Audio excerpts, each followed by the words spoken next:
How do you bear the suffering that is at the crux of life without becoming tempted and embittered?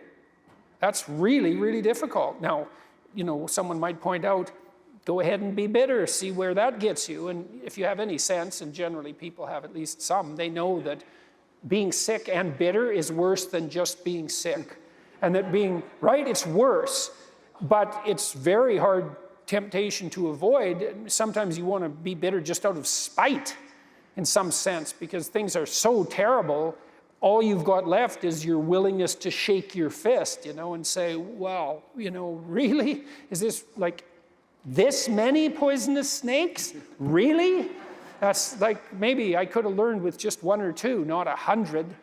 And so, but we're all stuck with that. And I think we're stuck with it at every level of our life in some sense, is how do we maintain a high order moral orientation in spite of suffering and malevolence? Yeah, when I was a young seminarian, one of the things that I struggled with, I worked in a neonatal intensive care. In this summer, I baptized over 20 babies, and all the babies died.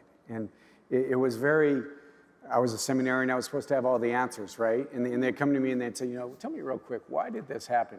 This God, why did he allow this to happen? And I came to the place, a couple things. One is that I didn't have to defend God. Like in my own mind, in my own heart, there was something very freeing in that. I don't know why. I mean, what kind of explanation? Let me explain to you why this happened. Oh, well, thank you so much, brother. Yeah, that makes sense. I wish somebody would have told me that, right? But what I did, what I would continually come to is that, and this is a mystery of the faith, that Jesus is present in the midst of the suffering.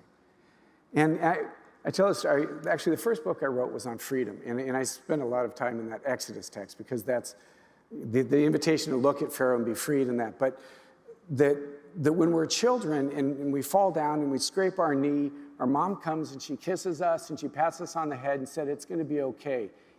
And it is. I mean, really, what has she done? She's kissed me on the head and she's patted me, she said, it's going to be okay.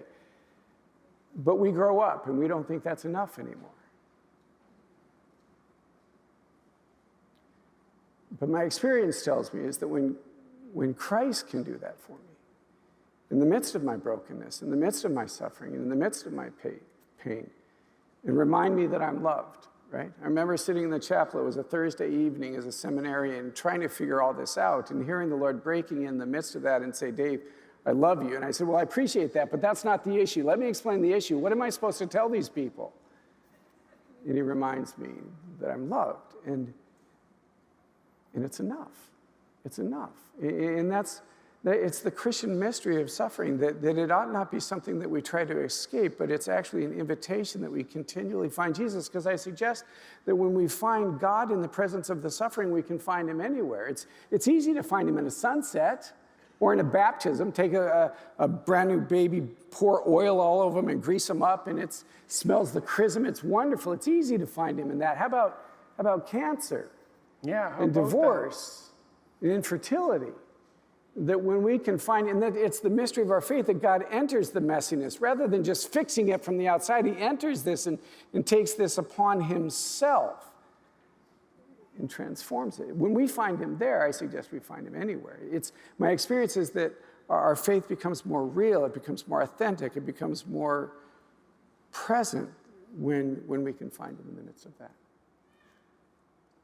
Yeah, well, that what would I say about that?